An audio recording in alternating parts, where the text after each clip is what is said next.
Hola, ¿cómo les va? ¿Qué dicen? ¿Cómo están? Hoy vamos a comenzar en esta videoclase a abordar la temática del currículum, ¿sí? Eh, durante dos o tres clases vamos a trabajar y problematizar sobre este tema, y en este caso, en la clase de hoy, vamos a abordarlo de manera introductoria. Vamos a utilizar un texto de Silvina Beers y Mariano Palamidesi, un texto que lleva por nombre el ABC de la tarea docente, currículum y enseñanza, y que plantea en uno de sus capítulos, que habla específicamente sobre el currículum, todo un registro histórico, genealógico de las distintas conceptualizaciones y debates que se les dieron en derredor del concepto de currículum. Y esto nos va a permitir atravesar y cruzar ciertos conceptos que han ido apareciendo durante la cursada, que en este caso focalizados en el tema del currículum. Estos conceptos que están en tensión, podemos decir que tienen que ver con una perspectiva más del orden del funcionalista o técnico-metodológica, relacionadas a un currículum pensado en términos de diseño, de programación, y otra mirada más referida a una corriente crítica, a una corriente ligada con el concepto de praxis, ¿no?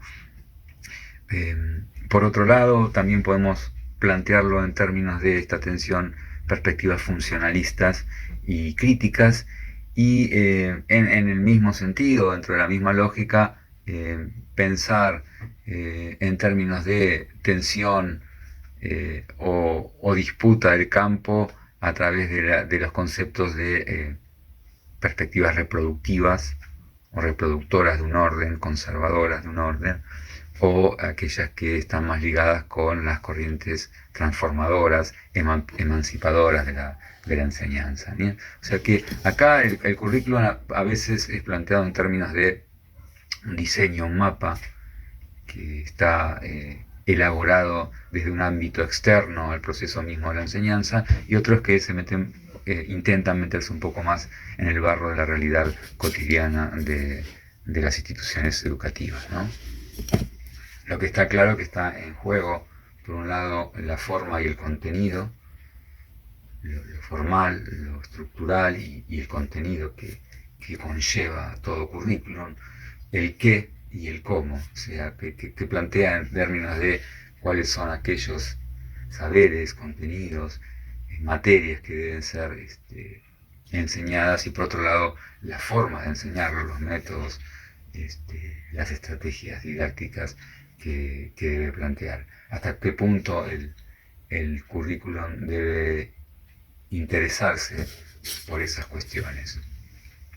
Y en ese sentido traemos un autor, Tadeu da Silva, convocado por Silvina Girt en este libro, que dice textualmente: el contenido está siempre envuelto en cierta forma, y los efectos de esta pueden ser tan importantes como los comúnmente destacados efectos del contenido. Por otro lado, lo que queremos decir, que hay una idea de contenido como construcción cultural, y como tal sujeto a disputas, negociaciones y consensos. Por lo tanto, no deberíamos pensar al currículum como algo del orden de lo natural, de lo esencial, de lo indiscutible, sino también como parte del campo de disputas propios de la educación, y de todo campo que tenga que ver con lo cultural. O sea que hay una idea de arbitrariedad cultural, ¿sí? No hay nada que pueda llamarse un currículum neutral o algo parecido, y si alguien quisiera hablar de un currículum neutral, seguramente estaría ocultando relaciones de dominación. Por eso dice Silvina Beers: el currículum es un artificio vinculado con los procesos de selección, organización, distribución, transmisión y evaluación del contenido escolar que realizan los sistemas educativos. Está claro que una de las grandes funciones que tiene que ver con el currículum está dado por esta selección, cuáles son aquellos contenidos, saberes que deben ser puestos a disposición de los estudiantes, cómo los organizamos, cómo los distribuimos, de qué manera se establece esta suerte de transmisión cultural y también como parte del proceso también de qué manera, de qué modo establecemos algún instrumento evaluativo para determinar si esos contenidos que han sido prescriptos efectivamente se cumplen, ¿no? Se logran. Desde el punto de vista histórico y haciendo un raconto etimológico, el currículum es una palabra latina que viene ya de la historia de la Roma antigua y que su origen, su significado original tenía que ver con las pistas de carreras, de carros que hacían los romanos, esta idea por eso de camina, de carrera, de meta, ¿sí? Y esto tiene que ver con la idea de cursar, ¿no? De recorrer, la idea un movimiento hacia, pero no un movimiento azaroso, sino que el currículum pretende establecer una cierta orientación en esa carrera, en ese curso, en ese movimiento. Y hay un direccionamiento hacia determinadas metas o determinada meta. Es decir, hay una idea de regulación, de reglas, establecidas de manera explícita en el currículum. Algunas definiciones que tienen que ver con estas diferentes miradas o disputas que se dan en el campo. En el caso de Stenhouse, que podemos decir que es un representante de lo que llamamos las corrientes más críticas en el campo del currículum, un autor inglés de la década del 70, que dice: es el medio con el cual se hace públicamente disponible la experiencia consistente en intentar poner en práctica una propuesta educativa. ¿Sí? Acá aparecen palabras interesantes para seguir desarrollando más adelante en este video y en otros posteriores, que habla de una exposición pública, un debate público, ¿sí? La idea de experiencia, la idea de práctica, en términos dinámicos, discutidos, reflexionados, deliberados. Y después hay otra definición de Hertz que tiene que ver con, que dice: programa de actividades diseñado de forma que los alumnos alcancen determinados fines y objetivos educacionales, ¿no? Esta idea también de un diseño, un mapa, una guía, en donde se distribuyen, seleccionan y distribuyen y organizan los contenidos que los alumnos debieran a lo largo de la cursada o de las cursadas ir logrando. La palabra fines y objetivos tienen mucha referencia con esto que hablamos de una carrera o de un movimiento hacia una meta determinada, cuestión que también vamos a seguir desarrollando y profundizando más adelante. Es decir, que podemos decir que, por un lado, es una construcción, ¿sí?, vinculada como dijimos, con los procesos de selección, de organización, de distribución y transmisión de los contenidos, y también es un modo, una manera de regular esas prácticas, y que las experiencias, y de cómo plantear las distintas experiencias que vayan a llevar adelante en su proceso de formación los alumnos. Es decir, como dijimos antes, está jugando el tema del qué enseñamos en términos de contenido y cómo enseñamos en términos de didáctica, ¿no? Todo esto, el qué y el cómo, relacionado con los fines establecidos en dicho currículum, ¿no? Por mucho tiempo la palabra currículum no apareció dentro del lenguaje habitual del ámbito de la educación. En Argentina aparece recién hacia los años 70, en ciertos ámbitos como el norteamericano, más ligados con las psicologías del aprendizaje. La palabra currículum casi no tuvo ingreso dentro de su vocabulario. Lo cierto es que no es casual, creo yo, que esta palabra currículum haya aparecido en los años 70, década en la que hay un gran auge de todo lo que llamamos las corrientes técnico-instrumentales, ¿no? La importancia, no solo en el ámbito de la educación, sino en el ámbito de todas las políticas estatales, la importancia de, por un lado, un cuerpo de técnicos especialistas en las distintas áreas, y por otro lado esta idea de fuertísima de planeamiento. O sea, había una gran confianza en esto de la posibilidad de diseñar y planificar políticas que podían ser instrumentadas después en la práctica casi sin ninguna dificultad, ¿no es cierto? Es decir, que hay una idea de verticalidad que va desde las políticas estatales, Ministerio de Educación, a los docentes, en la cual la lógica era claramente que el Ministerio de Educación se proveía de una serie de especialistas, académicos, técnicos, equipos técnicos, que eran los que elaboraban esos diseños, y los docentes eran quienes debían, de alguna manera, acatar, tomar, recepcionar y ejecutar el diseño prescripto desde afuera, desde un sector exterior al ámbito propio de donde se desarrollan las clases, y la educación se acciona concretamente en cada una de las instituciones, ¿no? Lo cual es un problema, ¿no? Esto de un diseño de afuera y un colocar a los docentes en un posicionamiento de operadores de unas técnicas provistas por los especialistas, ¿no es cierto? Podemos entonces abrir una especie de perspectivas que se han ido dando a lo largo de la historia, a veces superponiéndose una con otras, a veces teniendo hegemonías unas, a veces teniendo mayor predicamento otras, pero lo cierto es que se han ido generando distintas miradas en torno al currículum y al deber ser del currículum, ¿no? Desde una perspectiva meramente pedagógica, es decir, normativa, una mirada del currículum como un modelo, como lo dijimos antes, como un diseño, y que debía definir los procesos de enseñanza práctica. Estos modelos, como dijimos antes, eran definidos externamente, ¿sí? Había una fuerte mirada del diseño técnico que debía proveer el currículum al campo de las prácticas.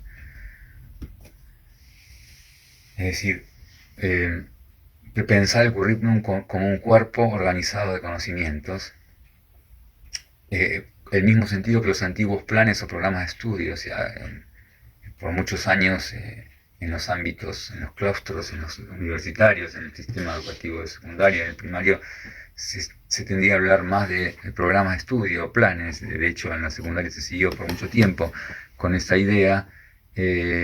Acá la idea del currículum se monta mucho sobre esa idea de programa de diseño, donde lo que debería aparecer básicamente era cuáles eran los saberes científicos, filosóficos, morales y artísticos a los que debía apuntar el ámbito educativo. Es una especie de listado de los contenidos que debían ser enseñados.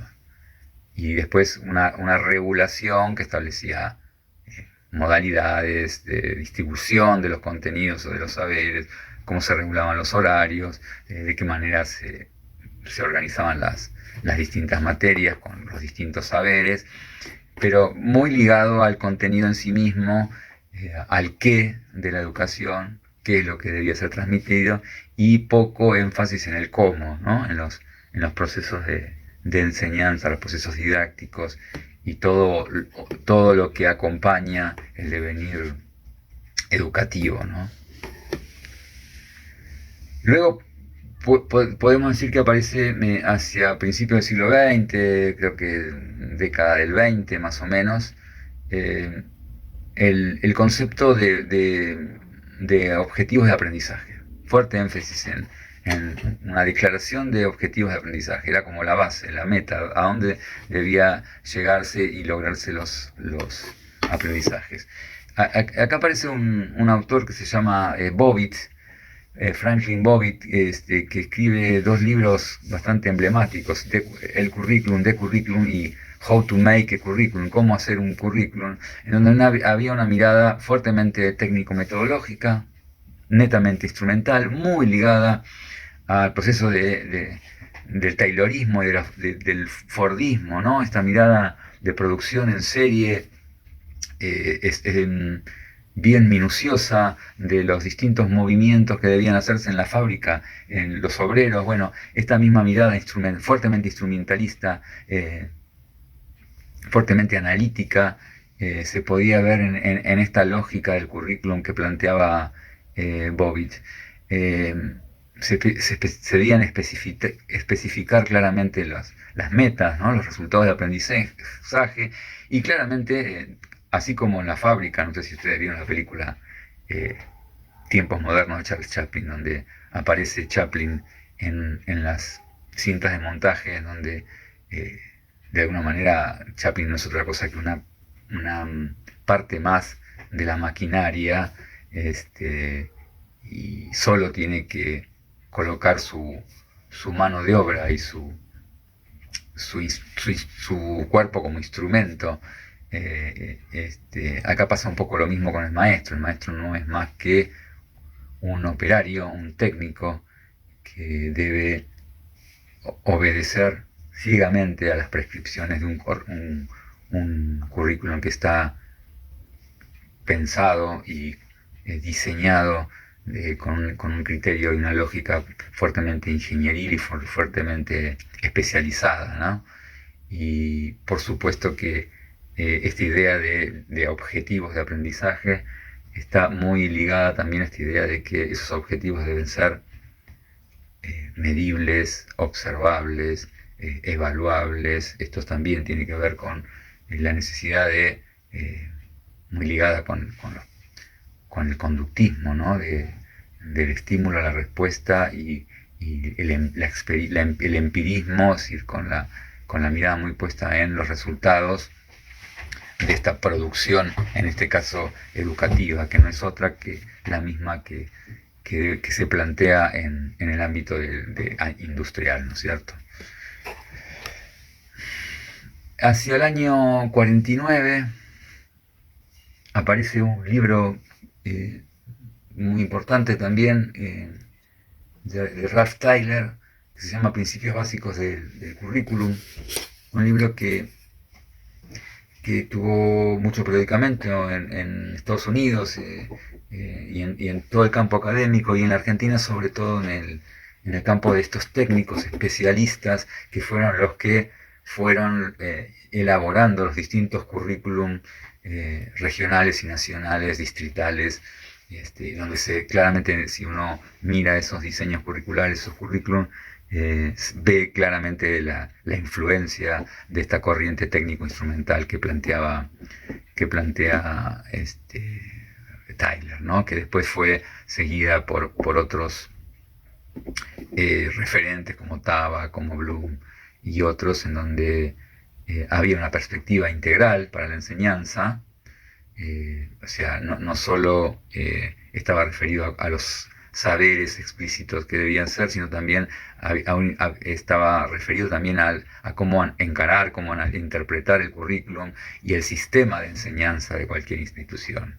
O sea, no solo qué fines se debían lograr, sino también una fuerte dedicación a pensar a cómo establecer esas experiencias de aprendizaje para que tuvieran la máxima eficiencia. Es también una mirada fuertemente técnica, instrumental, mirada como la educación como una técnica, ¿sí? En donde es importante sobre todo el logro del producto final, ¿no? Y Tyler lo que plantea es una especie de secuencia de distintos pasos que debe seguir el currículum, y dice, la secuencia sería, en primera medida, qué fines desea alcanzar la escuela, cuáles son los fines, los objetivos, qué tipo de experiencias pueden llegar para alcanzar esos fines, o sea, cuáles son las experiencias que debemos realizar en la escuela para lograr que esos fines sean logrados, cómo organizar de manera eficaz esas experiencias, cómo las organizamos, y por último, cómo comprobar que esos fines han sido alcanzados, de qué manera podemos evaluar, ¿no? Y acá está la importancia muy fuerte dada a los objetivos y como dijimos antes, a los objetivos operacionalizables, es decir, hacer un objetivo operacional quiere decir que pueda haber reflejado en una conducta observable. No puedo establecer, según estos criterios técnico-metodológicos, no puedo plantear objetivos que no puedan ser medibles, evaluables en términos de conductas explícitas, ¿no? Hay una fuerte importancia a la evaluación, ¿sí? Todas estas, eh, este libro, este texto lo vamos a después desmenuzar con otros autores, a profundizar, porque es importante, me parece, para comprender las distintas miradas.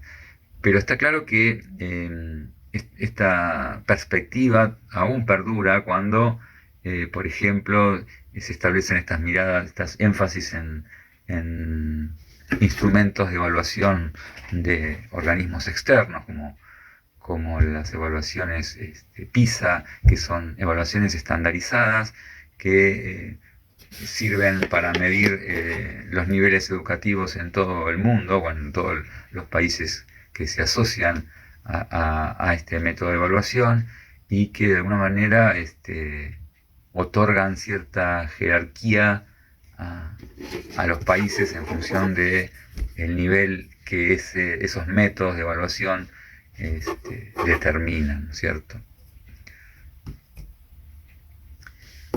Podemos decir que estas miradas pedagógicas, tanto la de ligadas con los meros planes de estudio o programas, como la mirada referida al objetivo de aprendizaje, típicamente Tylerista, de Bobbitt, y toda esa mirada de la industrialización tan ligada a la educación, como por último la de Tyler y su plan integral de enseñanza, son perspectivas que podemos decir, que dice Silvina Gibbs, que tienen una mirada restringida, acotada, yo diría simplificadora, reduccionista del campo del currículum y de lo que sucede en las escuelas en la realidad, ¿no?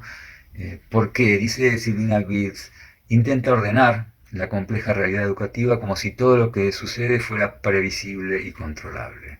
Hay una idea como que yo puedo establecer que el diseño, el mapa, puede ajustarse vis a vis a la realidad compleja de una escuela, ¿no? Esto ya tenemos ahí un problema. Cuando yo creo que el mapa puede ser el territorio, ahí ya tenemos un problema.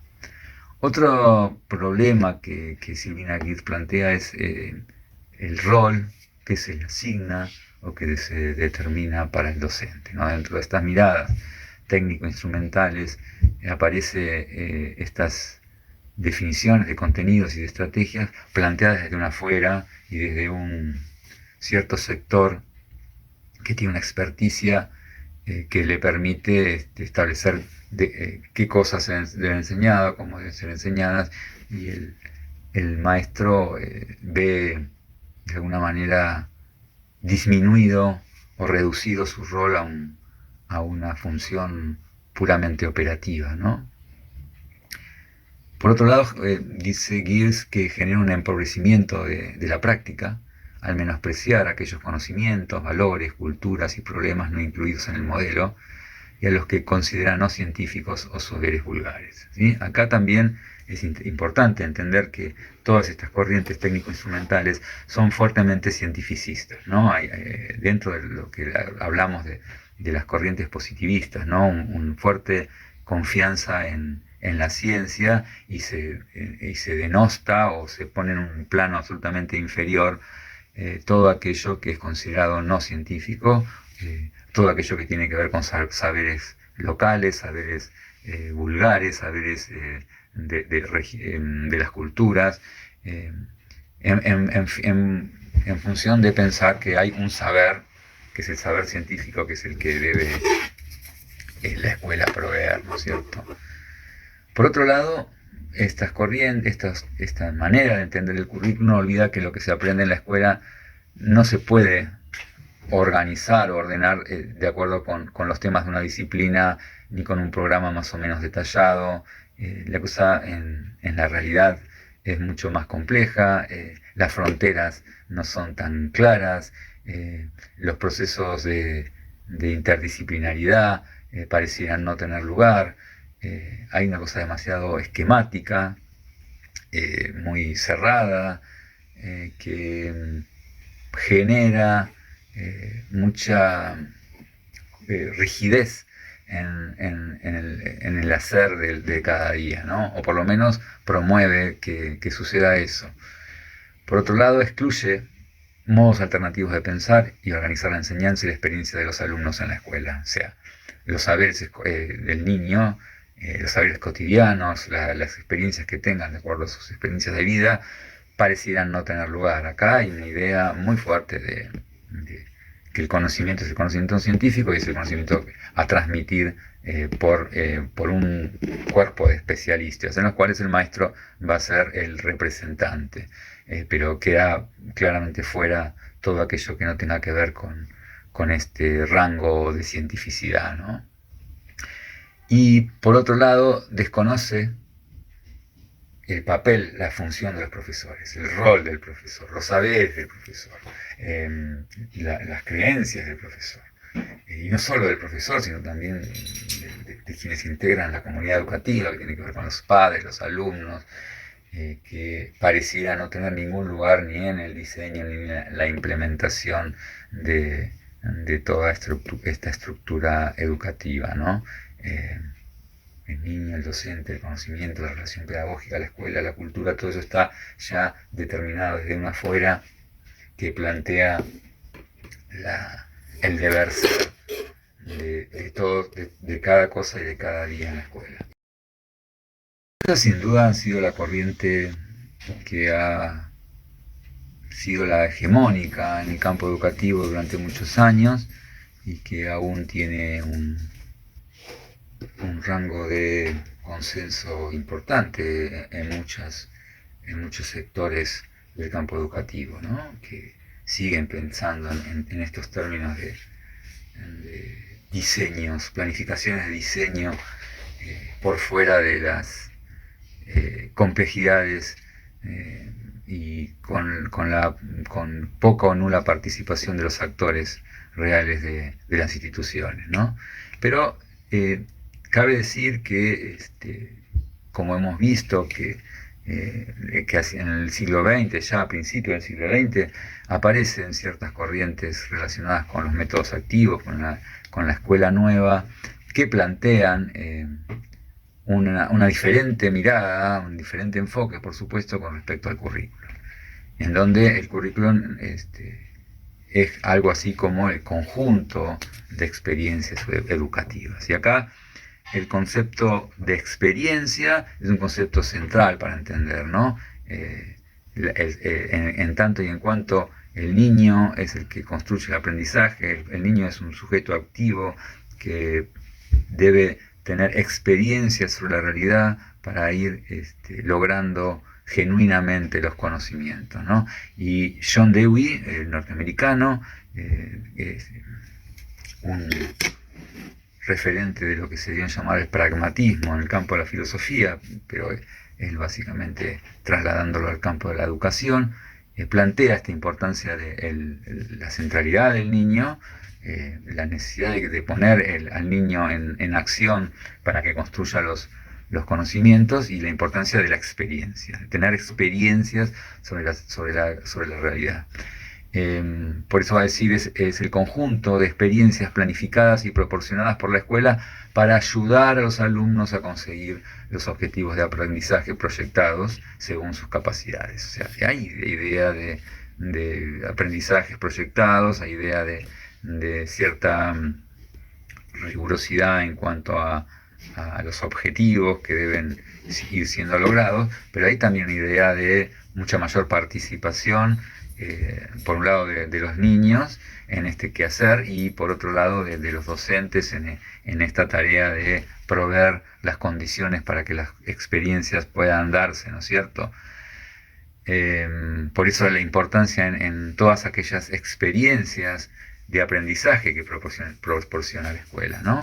La palabra experiencias de aprendizaje también es una palabra, es un concepto central, ¿no es cierto? Quizás un poco diluida la palabra enseñanza, porque aparecería como que el docente, su función casi única es proveer las condiciones o generar las condiciones para que el alumno aprenda, ¿no? Y esto tiene que ver quizás con el poco énfasis que se puso a la didáctica, a la palabra didáctica en toda la corriente norteamericana, ¿no? Pero está claro que pone a los participantes del quehacer educativo en un lugar más activo, más protagonista que las corrientes técnico-instrumentales. Hay una idea de reconstrucción a través de la experiencia y no una mera transmisión de saberes, no es un poner los saberes en un lugar, sino hay una idea de construcción a través de las experiencias. Y aparecen distintas modalidades, lo hemos visto cuando vimos a Mérier, esta idea de los centros de interés, de las corrientes de Crowley, de Freinet, de Ferrier, los métodos de proyecto, las áreas de desarrollo, y en donde hay también una mirada mucho más integral del acto educativo, de los procesos de aprendizaje, de las experiencias de aprendizaje, no tan fragmentada y rígida como se daban en las propuestas de las cuales hablamos antes. Hacia la década del 70, más o menos, aparecen distintas perspectivas críticas, sobre todo de la sociología de la educación, de la sociología del currículum, en donde se va a plantear una mirada más amplia, no tanto referida estrictamente al campo de la pedagogía, sino a intentar ver un poquito la maquinaria por dentro, ¿no es cierto? No solo lo que debe ser ni cómo debe hacerse, sino lo que sucede en la realidad de las escuelas y empezar a pensar el currículo no ya tanto en términos del diseño, de lo que se diseña, de lo que se proyecta, sino también que el currículum empieza a pensarse también como aquello que sucede en la realidad. Una cosa es el diseño curricular y otra cosa es el currículum, que es lo que pasa, ¿sí? Lo que sucede. Muchas veces por fuera de los prescriptos, muchas veces por fuera de lo planificado, muchas veces por fuera de las normas, ¿no? Entonces se plantea el currículum como todo aquello que se aprende en la escuela, en la cual también se aprende aquello que nos enseña. A veces los maestros enseñan cosas, contenidos que no se aprenden y otros que no debieron aprenderse que se aprenden. En esta complejidad, en esta trama mucho más compleja, lo que se ve que la realidad de las escuelas es mucho más intrincada que un diseño, que un mapa, ¿no? Como dijimos antes, el territorio es mucho más rugoso, hay mucho más barro y complejidad de la que te puede marcar un mapa que te dice cómo tiene que ser las cosas, ¿no? Es decir, la mirada sociológica que plantea esta concepción de crítica del currículum plantea que un alejamiento de lo meramente normativo, ¿no?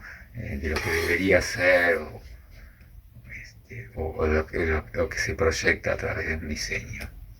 Es decir, hay de alguna manera un desencantamiento de estas planificaciones realizadas de manera alejadas del campo real de las instituciones, ¿no?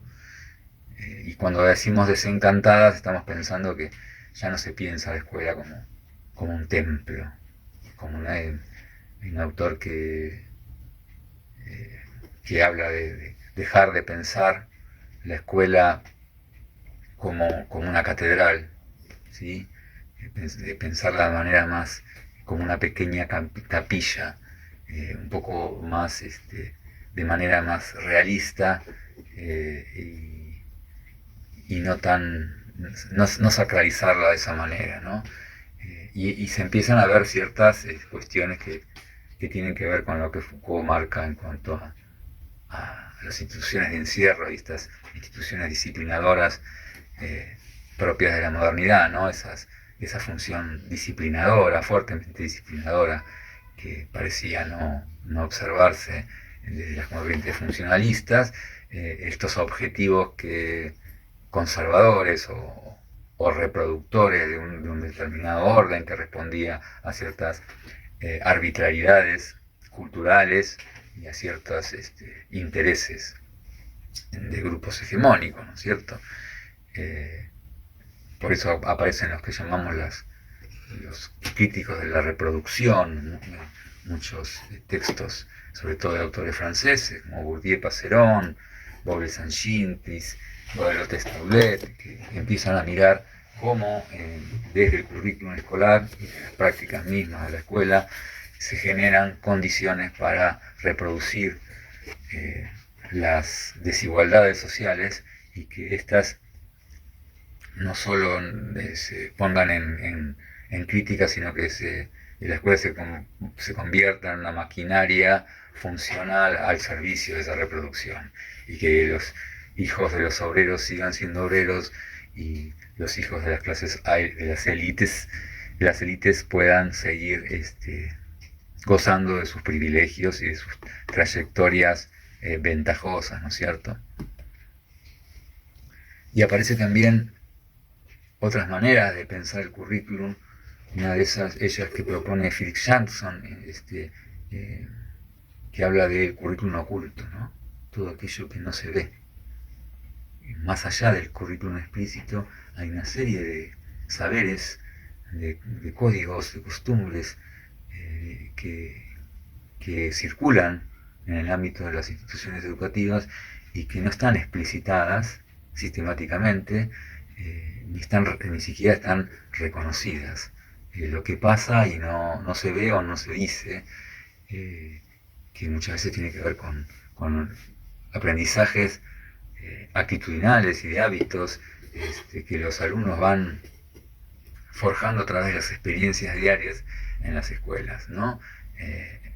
Ese currículum oculto es puesto a la luz de alguna manera.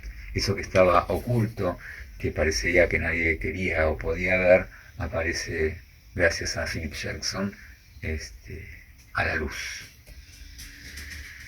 Y como no decirlo, también aparece la idea del currículum ausente, que tiene que ver también con estas desigualdades planteadas desde las corrientes críticas. La selección de saberes y de contenidos que deben ser transmitidos por las instituciones no son saberes neutrales o indiscutibles, sino que son fruto de negociaciones, de relaciones de poder, de disputas, y así como hay ciertos contenidos y saberes que son determinados como que deben ser transmitidos a través de las dinámicas escolares, hay muchos otros que son dejados de lado. Sin ir más lejos, para tomar el campo de la educación física, claramente cuando se prescribe el currículum de los contenidos que deben ser enseñados en la materia de educación física, por ejemplo, quedan fuera todos aquellos que tenían que ver con las actividades circenses, por ejemplo, o las actividades más de orden expresivo, o ciertos contenidos que tenían que ver con lo expresivo quedaban acotados al mundo de lo femenino, y por otro lado muchos de los contenidos propios de la educación física no eran sugeridos o eran dejados fuera para la educación física femenina. Esto tiene que ver con un currículum ausente, es decir, que se decide dejar fuera un montón de otros contenidos que también tiene que ver con esto de este rango de cientificidad que se le quería dar, que hacía que todos aquellos saberes que no tuvieran que ver con, o que no tuvieran el rango de científicos, quedaran fuera. Lo cierto es que acá, una serie de pautas culturales o saberes locales fueron absolutamente dejados por fuera del ámbito de la educación. Tadeu da Silva dice: tendemos a ver el currículum como ligado a lo cognitivo, a ideas, a conceptos, a informaciones. Con eso dejamos de verlo en sus aspectos de disciplinamiento del cuerpo, de moldeado de los impulsos físicos.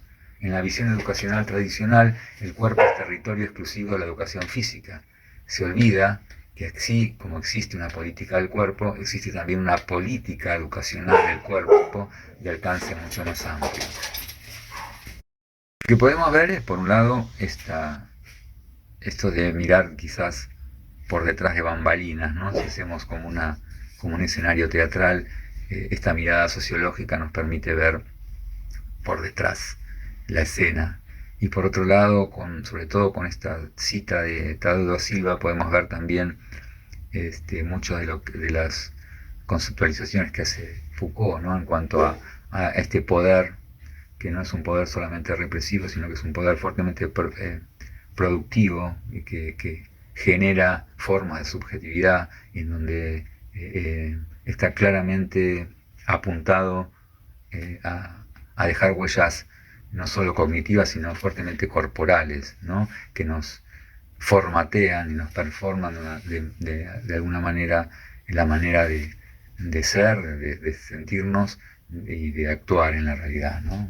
Una manera de conformarnos como sujetos a partir de un montón de cosas dichas, un montón de cosas no dichas, un montón de gestos, de un montón de actitudes, de cuestiones que aparecen, de cuestiones que no aparecen, de cosas ocultas, de cosas ausentes. Todo eso conforma una manera de prescribir un determinado sujeto alumno.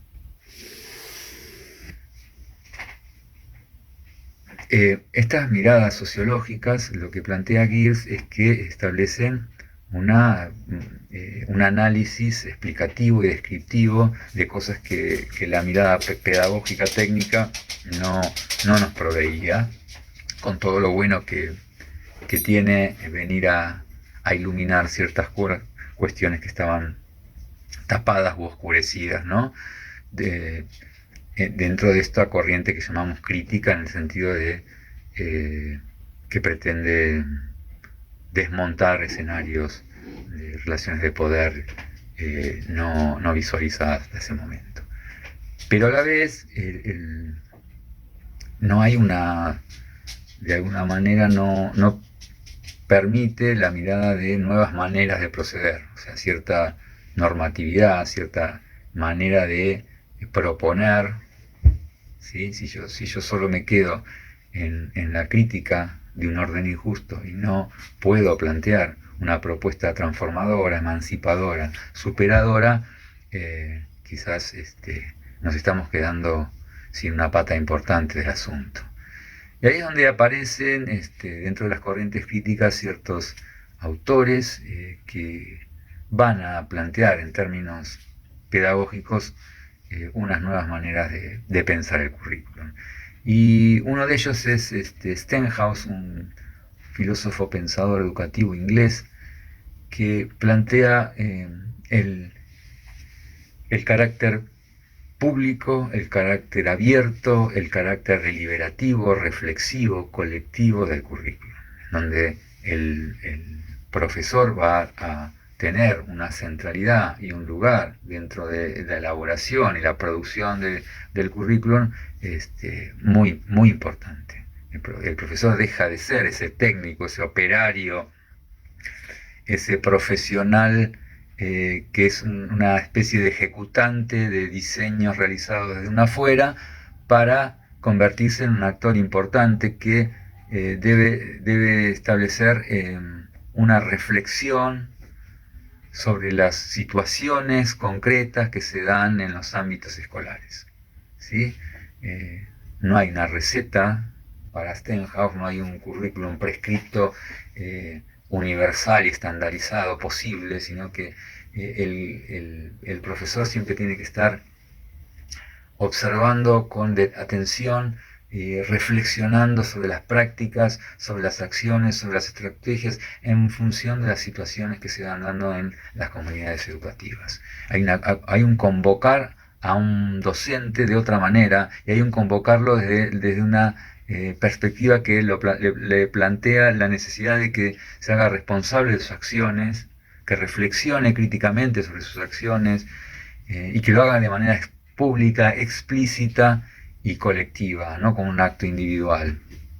Dice Stenhouse, un currículum es una tentativa para comunicar los principios y los rasgos esenciales de un propósito educativo, de forma tal que permanezca abierto a discusión crítica y pueda ser trasladado efectivamente a la práctica.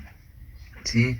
El currículum, según Stenhouse, no está tan basado en, es más, él no utiliza la palabra objetivos, porque lo que le interesa a él es la praxis, es decir, la manera, los procesos a través de la cual se van dando los aprendizajes. Por eso él más que de objetivos, él va a hablar de principios de procedimiento, de guías para la acción, ¿eh? Que tiene que ver con este carácter abierto, crítico y dinámico que pretende darle Stenhouse a esta perspectiva del currículum. Y señala, en cuanto al proyecto, dice, principios para la selección de contenidos. Plantear qué es lo que debe aprenderse y enseñarse. Principios para el desarrollo de una estrategia de enseñanza. Cómo debe aprenderse y enseñarse. Por otro lado, principios acerca de la adopción de decisiones relativos a cómo secuenciar esos aprendizajes. Y principios sobre los cuales diagnosticar los puntos fuertes y débiles de los estudiantes individualmente considerados y diferenciar los principios 1, 2 y 3 antes señalados a fin de ajustarlos a los casos individuales. Es decir, acá lo que se puede ver es claramente es esto, ¿no? Esta protagonista del docente, del profesor, como un profesor reflexivo y que no solo está reflexionando en términos generales, sino en términos de situaciones individuales, contingentes, que se van dando en la tarea del proceso de enseñanza, no solo en términos colectivos, sino también en términos individuales. Hay otro rol claramente establecido para el docente y una mirada mucho más democrática y participativa en lo que hace la elaboración del currículum. Y en cuanto al estudio empírico, hay que establecer ciertos principios de procedimiento para estudiar y evaluar el progreso de los estudiantes, principios para estudiar y evaluar el progreso de los profesores. En esta vez, si yo le doy importancia a este proceso de formación de los profesores, es porque creo que cumplen, hay una centralidad en el rol del profesor en el acto educativo, ¿no? Y una orientación en cuanto a la posibilidad de llevar a cabo el currículum en diferentes situaciones escolares, contextos relativos a los alumnos, medios ambientales y situaciones de grupo entre los alumnos. Ahí también la relación del orden de lo democrático, de lo participado interpares, también aparece de manera absolutamente diferente de las técnicas instrumentales, en que prácticamente ni es mencionado, ¿no? Y por otro lado, información de la variabilidad de efectos en diferentes contextos y sobre diversos alumnos y comprensión de las causas de la variación. Habíamos visto nosotros cuando hablábamos del positivismo, que el positivismo tiende a desentenderse de las diferencias y focalizar toda su mirada en la norma universal, en lo que es común, en lo que es homogéneo. Acá nos está convocando Stenhouse a tener una mirada hacia la contingencia, hacia las singularidades, hacia las situaciones particulares que se dan en cada caso en los ámbitos de las instituciones y de las aulas y que requieren un profesor que no solo tome el diseño y se ponga como si fuera un maquinista de un tren sobre una vía y avanzar, sino que poder dar cuenta de lo que está sucediendo a su alrededor, ¿no es cierto? Entonces ahí hay una mirada que ya no es meramente de diseño del currículum, sino se está pensando en términos amplios y en términos de currículum en acción. El término currículum en acción tiene que ver con estas miradas críticas y que pretenden ampliar el eje de análisis. Y este currículum en acción ya no es un modelo netamente prescriptivo, no es un modelo que está solamente referido al campo de lo teórico, al área teórica, sino que lo empiria y la teoría están jugando, interconectadas, interaccionando mutuamente, y en ese tránsito de teoría y empiria el profesor tiene mucho que hacer ahí. El currículum pensado como un campo de la práctica, la palabra práctica, la palabra praxis es importante, creo que hemos hablado de esta diferenciación entre pensar la educación como una técnica, como una tecné, en términos aristotélicas, diferente de pensar la educación como un campo práctico, como el campo de la praxis, en los cuales yo no tengo una técnica ya preestablecida para llegar a tal fin, sino que la tengo que ir hallando en las situaciones contingentes y en un proceso de deliberación y reflexión permanente. También reivindicar, y a mí me parece esto interesante, el carácter artístico de la educación en general y del currículum. En tanto, si no hay una técnica, si no hay una receta, si no hay un protocolo fijo, un método que te dice paso a paso lo que tenés que hacer para llegar a determinado fin, hay un saber del oficio del profesor que tiene que ver con un arte, que tiene que ver con un saber artístico, como el saber del arte, o quizás pensarlo más en términos de artesanía, el saber del artesano, ¿sí? Que tiene que ver con la experticia y el saber de la cotidianidad, de las realidades concretas en las cuales se desarrolla el acto educativo. El carácter político del currículum, ¿sí? El campo de la praxis, requiere una mirada ética y política, claramente. Yo debo direccionar mis acciones en función de una cierta manera de ver la realidad, ¿no es cierto? Y por último, y quizás relacionado con esto, el carácter participativo, colectivo, democrático de este proceso de currículum en acción. ¿Sí? Acá en Argentina se da esta cuestión de, por un lado, como que conviven y algunas veces tensionan y algunas veces hay mayor énfasis en uno o en otro, esta idea del diseño curricular, que en general en todas las regiones está pensado en términos prescriptivos, que hay ciertos contenidos comunes que deben ser seleccionados, organizados y transmitidos en las distintas instancias, en los distintos niveles, pero a la vez hay una idea de proyectos institucionales, proyectos participativos, que deben elaborar cada institución o cada distrito, y ahí hay como una relación a veces coherente y fluida, y en otras oportunidades bastante conflictiva e incoherente, ¿no es cierto? Pero lo cierto es que el currículum desde estas perspectivas más amplias nos permite verlo como una articulación, ¿sí? Como un collage, como un rompecabezas de prácticas diversas, ¿no? Donde está, por ejemplo, el reparto de las tareas, de los roles y funciones que deben ser cumplidas en una escuela, la regulación que tiene que ver con organizaciones de horarios, espacios, lo que tiene que ver con lo estrictamente programático, lo que tiene que ver con lo arquitectónico, la espacialidad, el tema de las tareas de los docentes, cuáles son las tareas, la planificación, ya sea institucional, ya sea de área o de grado, las distintas divisiones de materias, los distintos materiales y textos utilizados, son todas partes de este combo que conforma el currículum, lo que llamamos identidades institucionales, historias institucionales, las concepciones dominantes que perduran y de alguna manera organizan una escuela, que tiene que ver con estilos institucionales, manera de relacionarse con los distintos actores, con la comunidad educativa en general. todo eso conforma parte importante del currículum, ¿no? Sí, lo pedagógico, pero también lo administrativo, también lo comunitario, deben conformar parte de ese currículum que, lejos de ser una cosa congelada, quieta, es un fenómeno dinámico, cambiante, complejo y que no se deja atrapar tan fácilmente.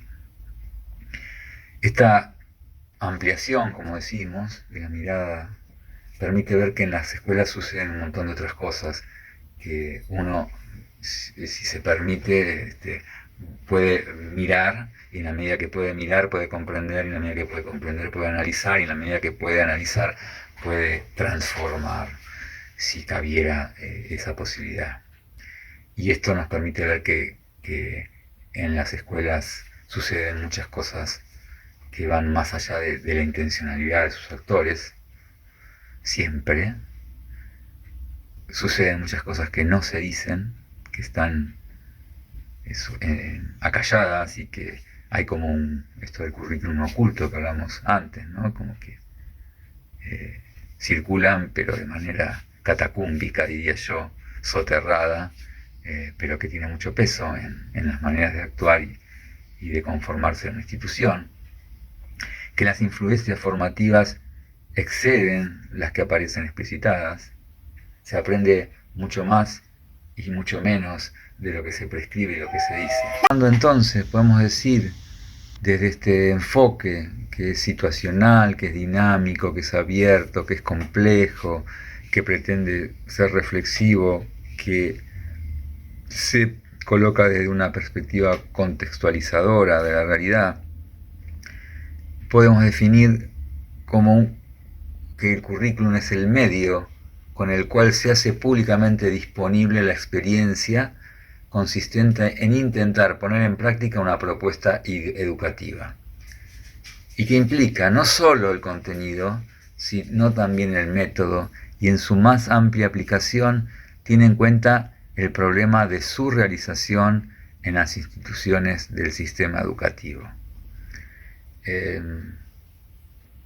Podemos decir que muchas veces se habla de contenido de manera bastante vacía, y creo que no se entiende que un contenido escolar, un contenido educativo, conlleva no solo el saber explícito que pretende enseñar, sino también un montón de otras cuestiones que hacen al aprendizaje también. La forma, se suele decir, es también parte del contenido. No solo lo que se enseña, sino la manera que se enseña. Si yo pretendo, por ejemplo, enseñar contenidos ligados a la participación democrática, y lo hago de manera verticalista, sin dar lugar a la participación y a la reflexión colectiva, en realidad ahí hay un currículum oculto que está haciendo una tarea que va en contra del valor que yo quiero propiciar. Esto hace a la complejidad del proceso educativo y lo que enmarca a un currículum en todas estas dimensiones que hemos pretendido abrir al análisis de ustedes.